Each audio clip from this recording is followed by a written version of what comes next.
табалди Тилоев, як вакили парлумони Қирғизистон, пешниҳод кард, ки сафорати кишвараш дар Тоҷикистон бояд аз шаҳри Душанбе ба Хуҷанд кӯчонида шавад. Фаъолияти дуҷонибаи Қирғизистону Тоҷикистон асосан дар шаҳри Хуҷанд сурат мегирад, аммо онҷо мо намояндагӣ надорем, гуфт ин вакил.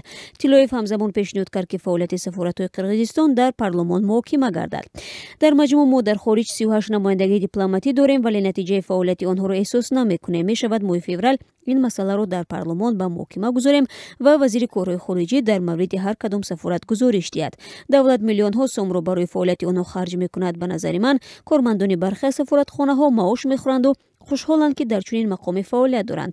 Танҳо чанде аз сафоратхонаҳо ба ҷалби сармоя машғул ҳастанд, вале аксарият корашонро дуруст анҷом намедиҳанд, афзуд Тилоев. Қирғизистон бо 116 кишвар робитаи дипломатӣ ва бо 71 созмони байналхалқӣ ҳамкорӣ дорад. Дар хориҷ аз Қирғизистон 30 намояндагии дипломатӣ ва 8 консулгарии ин кишвар фаъолият мекунад.